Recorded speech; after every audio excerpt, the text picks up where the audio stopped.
Good morning to our session.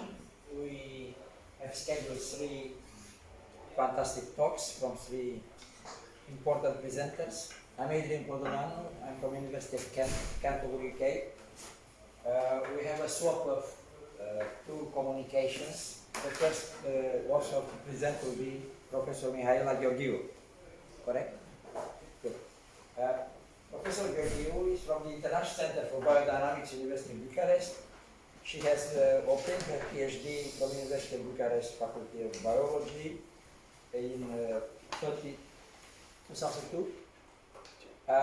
She's studying surface plasma resonance with applications in monitoring bioaffinity reactions, also a specialist in TIR-FM, and she has developed several combinations of modalities like SPR, TIR-FM, and impedance development of surfaces, control design, and study of their interactions with biological cells for detection and imaging. She has had postdoctoral stages at Catholic University Leuven in Belgium, then Birmingham, Wilhelm, Jena. She has received a Turner Luminometer Award in 2007 and a silver medal method to pinpoint the presence of some analytes in liquid solutions. So let's welcome Professor Gheorghiu.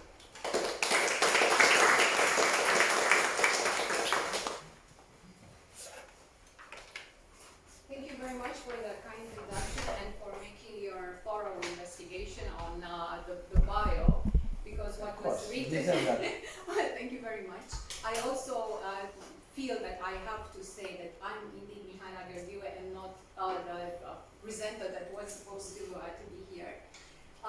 And it's my great pleasure to give you some insight and capabilities that are achieved within the International Center of Biodynamics towards a multimodal pipeline for cellular characterization based on electro-optical analysis.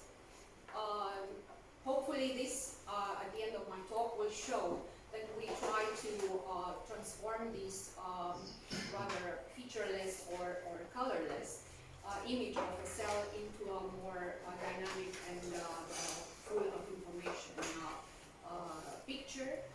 One that is achieved without labels and in a rather non-invasive manner.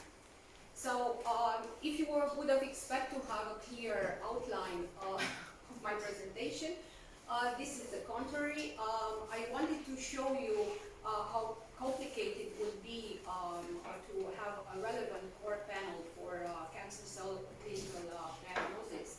And it is obvious that considering so many aspects that are important when trying to diagnose or evaluate the cytotoxic potential, whether chemical or biological, and achieve enhanced clinical relevance, one needs to have high content assays, often incompatible with each other or with live self-analysis.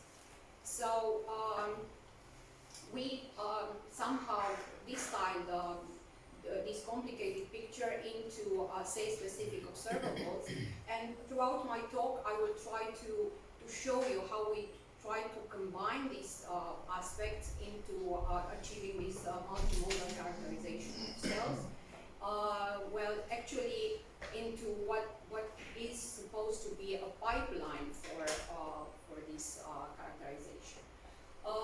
Although the system is intended to be equally applicable to bacteria and mammalian cells, of course, I will restrict it nowadays only to eukaryotic cells. But I was tempted because of the relevance with the lectures of yesterday, and also because it shows how intricate the dynamics of bacterial culture is. One can have both planar and 3D architectures, and when grown inside agar hydrogels, even the bacterial cultures could somehow pinpoint on how organoids or other structures occur.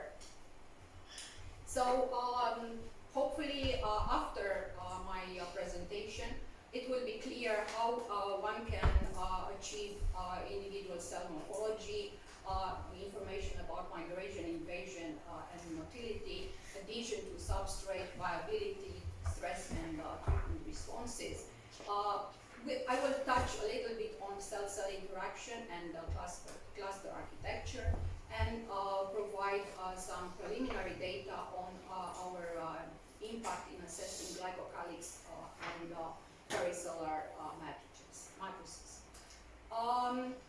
I will not get into the wheeling and dealing of how we achieve that. We have several patents concerning the systems and methods to detect and quantitate analytes using oscillating stimuli. We also have knowledge on how to detect bioactive compounds using sensors with pre-stimulated cells. And now what I will try to show is how by inserting chips that are sensing in terms of reflectivity and electric conduction, and achieving as well AC actuation, one can turn the information which is purely optical into an equally relevant information concerning the conductive and non-conductive parameters. That was, as you probably saw yesterday, that was the basis of the paper showing high-resolution impedance mapping using electrically activated imaging. The system is equally applicable to all sorts of microscopy tools, and hopefully I will demonstrate how it can be leveraged for labor-free multiparametric cell phenotyping. Only one element which relates to what I mentioned, that we are interested in achieving impedance data that was derived from this previous study, is the fact that one can achieve equally relevant information concerning the impedance of the structure, both using classical impedance spectroscopy and by using electro-optically activated optical means. That means every pixel in the image is in our hands considered as an individual electrode and can report on the impedance related to the specific interface. I mentioned before that we can also achieve electrochemical data. I will not go into this aspect, just mention that we already showed that it's possible to get information on the regulation of cytosolic pH, or get high special resolution electrochemical biosensing using reflected light microscopy.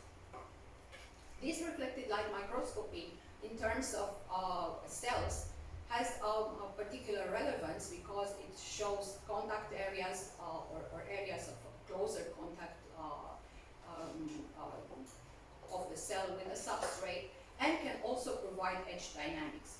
Again, the word dynamics is probably misleading in terms of fixed cells, but it's interesting to notice the complementarity of the regular image, which is derived from reflection interference contrast microscopy, and the one which is derived from electro-optical evaluation. And I will try to somehow grasp your attention to this aspect, which will come back later in the presentation. Just to mention that the details are simply visible on the optical, on the electrically derived optical image. This is equally applicable to live cells, and one can somehow see or complement the information of classical view of the DIC image with a detailed map of the impedance of the live cells. coupled electrochemical impedance and reflected light interference spectroscopy can be able to reveal quantitatively the distribution of intracellular and structural and electrical impedance parameters with sub-micrometer resolution, which cannot be achieved otherwise than with intricate manipulations to have a lot of electrodes on the surface. So it remains to be demonstrated what is the dynamics of cell-surface interaction and cell-cell contacts. First of all, let's see what is the somehow combination or complementarity between the functional information and the optical one. And in the optical field, one can see ruffles, of course, can see nucleus, lamellipodia, mitochondria, and cell cortex. In the functional information, one can derive information concerning compartmentalized dynamics or organ dynamics, cell-cell junction, one can see cell cortex gradients, and what's important, see roughly instead of ruffles.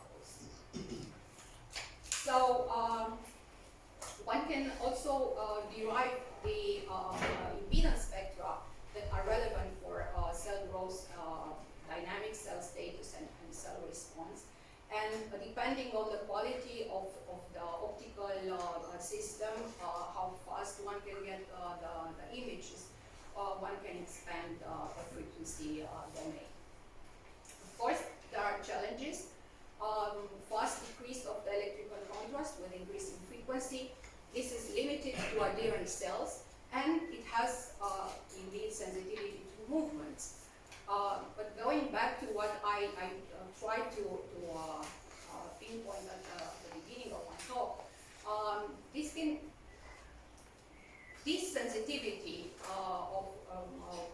with frequency and movement also raises some intricate questions concerning whether indeed we are talking about compartmentalized organelle dynamics or, and this is my open research question, can there be a dynamic tubular structure that not only connects cells, like in here, but also that could connect cells with the surface? And this is intriguing, but since this appears to be frequency independent, so most images show this kind of tubular structures, I consider it an open question, and I would invite people to think about it. So one question is it possible to see or characterize cell viability before this cell loses content?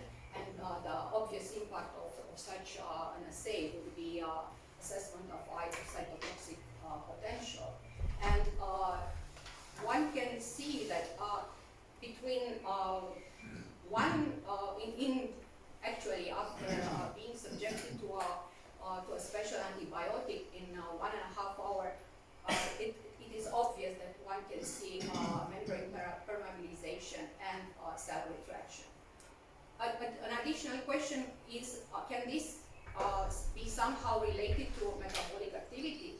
And we turn to a classical entity colorimetric assay that measures cellular metabolic activity as an indicator of cell viability, proliferation, and cytotoxicity tools.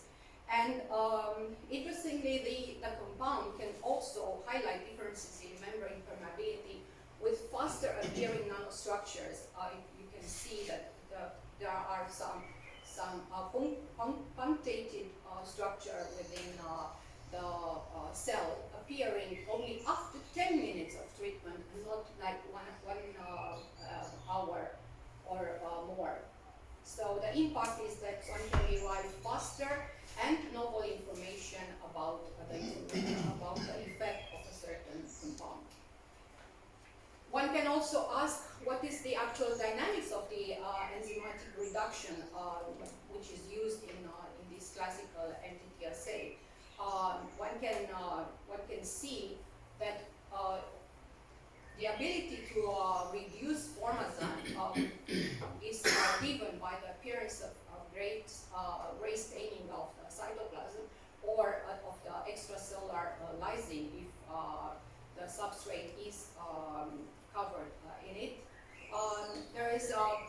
certain compartmentalization of the compound, and also one can see the formazan extrusion, which is shown as an appearance of needle-like aggregates. This is also relevant for a rather alternative technique, which is the negative electrochemical luminescence tool that shows the contour of cell edge and blebs and some electrode contacting or coverage of the cell. So I mentioned that the challenges related to reflected light microscopy is that it's limited to adherent cells and the sensitivity to movements. So it would be interesting to see how the information is complementary and depends on the focus. And also to be able to see whether from the movement aspect one can get information on the movement of intracellular vesicles and how they move around nuclei, and see whether membrane fluctuations are visible. And the relevance of intracellular movement is most visible when the cell is dying. So while the information derived from the standard reflected light microscopy shows indeed retraction of cells and change of the morphology. This movement oriented state shows how active or not the intracellular particles are moving in the cell, and how this is related to cell dying. So indeed, the question is, can intracellular movement be an early indicator of the loss of cell viability? And I'm also showing here some additional elements which somehow are visible only in earlier in the image derived from electro-optical assay. So I'm talking about blebs, and I will go back to this issue. Extending this analysis to live and dead beast, one is able to see that indeed micro-movements are associated with live cells, and when a cell is dying, not only the contrast is lost, but also the micro-movements are changing the appearance. This is done, of course, in higher amplification. So one can see both intracellular processes, cell surface contacts, and hopefully electromechanical oscillations at membrane level. Why it's interesting to have this access to membrane fluctuation, because they are inherent in many active membrane processes like ion pumping, functioning, physical bonding, and trafficking in living cells. So again, we put the question, can we move away from the electrode, and how much? The takeaway message from until now, electrochemical luminescence, plasmonic methods, or reflected light microscopy are valuable additions when the biology is surface coupled or electron based. So can cells be evaluated at various depths? Indeed, we were able to move away from the interface by incorporating hydrogels, mechanical fixtures, and phase contrast. I'm talking about differential interference contrast microscopy. And what is interesting to see that we can tune our analysis to in a sort of confocal approach, and be able to reveal intact membrane rings with possible membrane blebs or protrusion, and compartments with distinct electrical activities. And we can move like more than 25 microns from the surface, and still be able to somehow shift between the distinct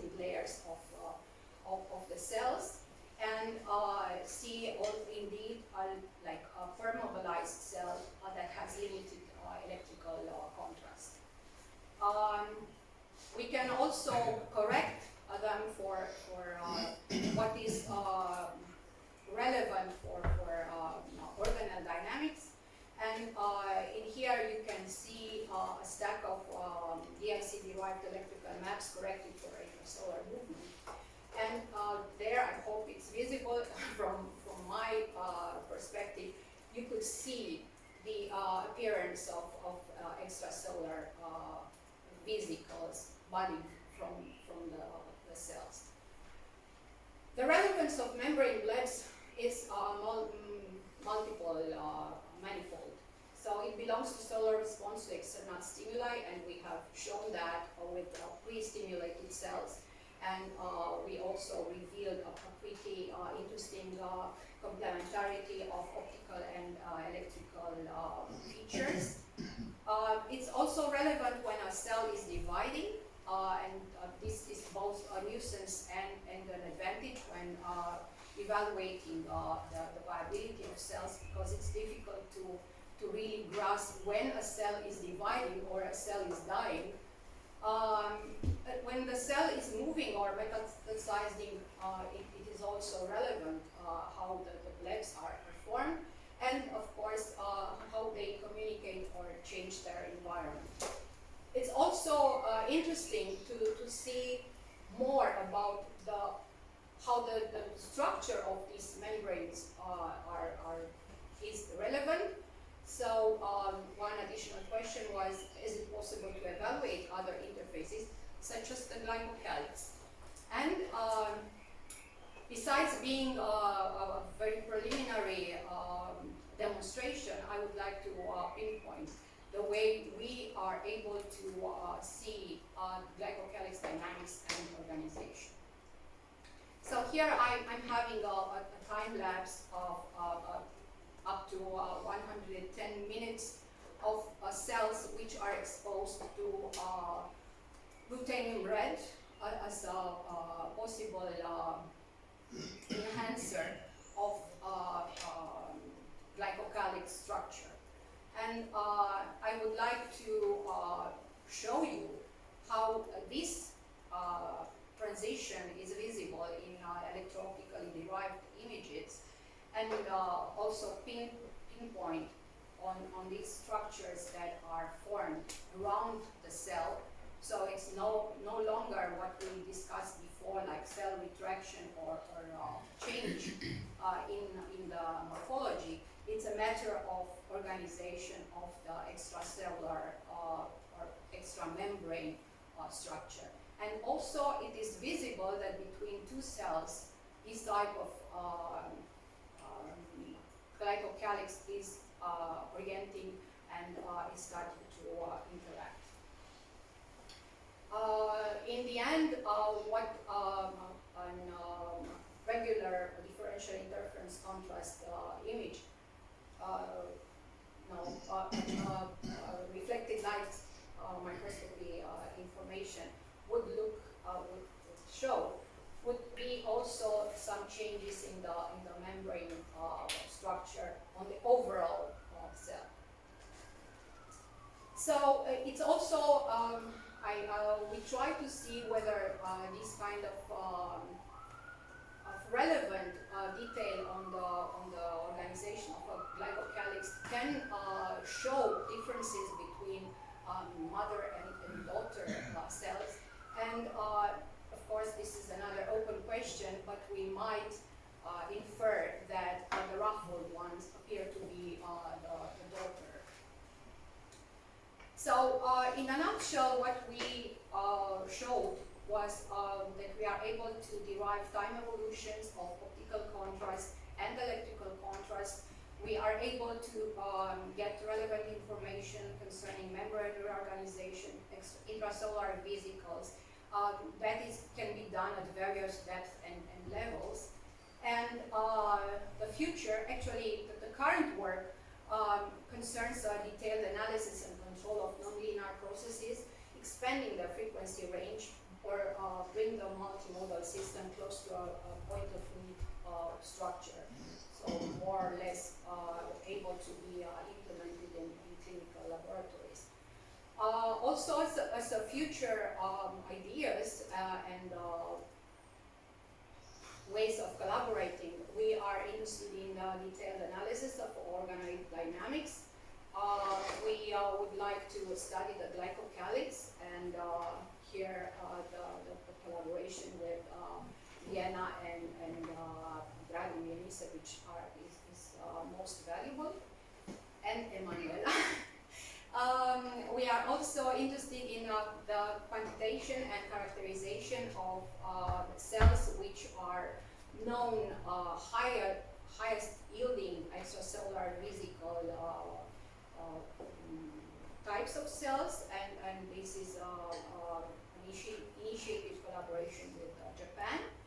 We would like to be able to investigate microRNAs in live cells and biofilms and nanoplastics, maybe in a horizon proposal. So I could not stop my presentation. I hope it wasn't too long without acknowledging my colleagues that were fundamental for this presentation.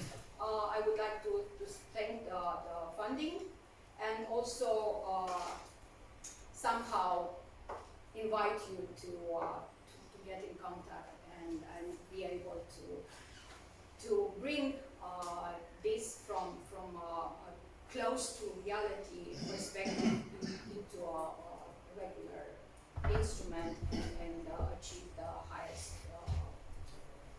relevance. Thank you for your attention.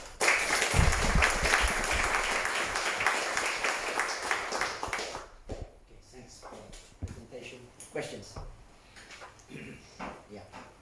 Thank you for a very nice presentation. So I'm curious,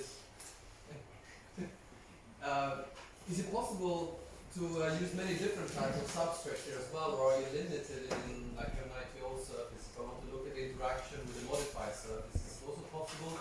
And the follow-up question, can you see the difference between what is happening by just focusing differently at the top membrane, at the bottom membrane? So if I'm interested in interactions that are occurring at the lower membrane even on bacteria, is it possible to see that specifically? Well, multiple choice questions. Concerning the substrate, we are using the ITO substrate, but as was demonstrated in 2021, I think, the substrate can be modified. So on top of the ITO surface, one can have various other structures, and so yes, one can use various substrates. Also, in previous examples concerning electrochemical detection, again, the substrates were changed with various polymers. So yes, one can do it. Concerning the possibility to dissect these structures in the depth of the information, it is possible, but not in the sense that one can see the bacterial bottom and top membrane. So for mammalian cells, which are bigger and well, of course, the depth can be maneuvered. Yes, we can do it, but for bacteria, so far, I think it would be better to use another system like plasmonic microscopy, which we also have in our hands, to be able to get the relevant depth information. Mm-hmm. Yeah, but then you only get the bottom, right? I cannot. No. You can. Oh, you can get yeah, both. you can. Cool. And there, of course, it has a lot of meaning to solve also inverse problems in order to be able to track the membranes. Yeah. Thank you. Any other questions, please?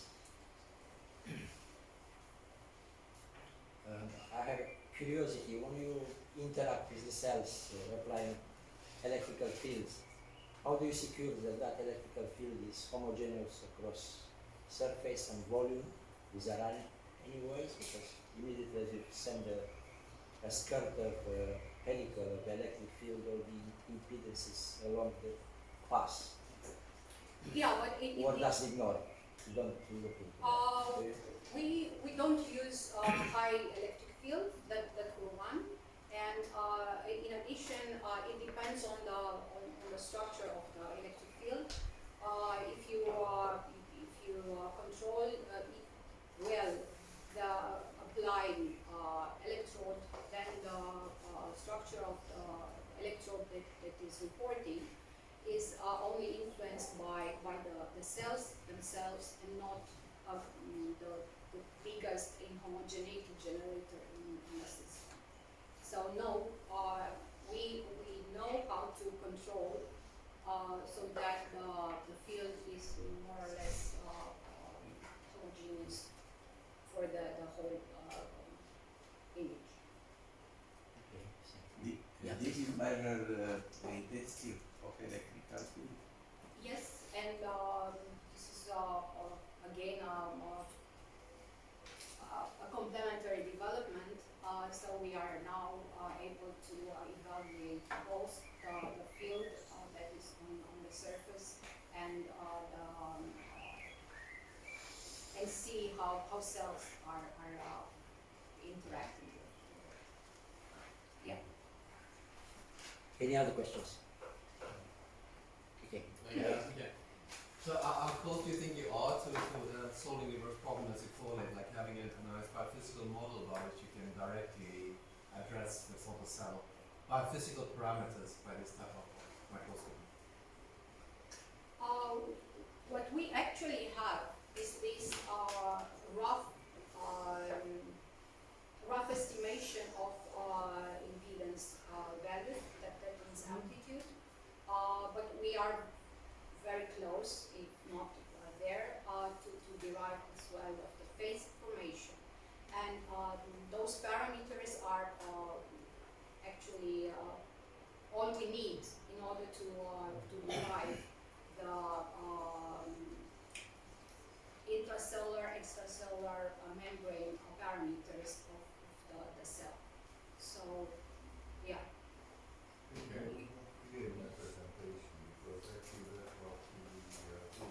So we are. So we are. Close your eye because to me it's not so simple. It's not. I mean, it's not that it's simple. What we have the ability to swipe the frequency, to be able to get the information, impedance, amplitude, and phase for this frequency which we apply, and that requires an additional modeling. Of course, it depends on how exact you are in your estimated model of your system. Yeah, because I think you have also like low frequencies for sure. You have an electromechanical response. High frequencies is just mainly capacitance from the membrane that then dies out and you don't even see it anymore. We're not there. I mean, the frequency range we are addressing is indeed very much influenced by the mechanical characteristics of the membrane. But as I try to show, this is a relevant information. It's also possible to include this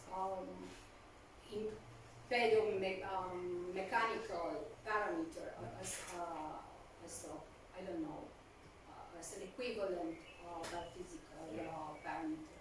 So yeah, I think we are close. We are not there. Good. Are there any other questions? If not, let us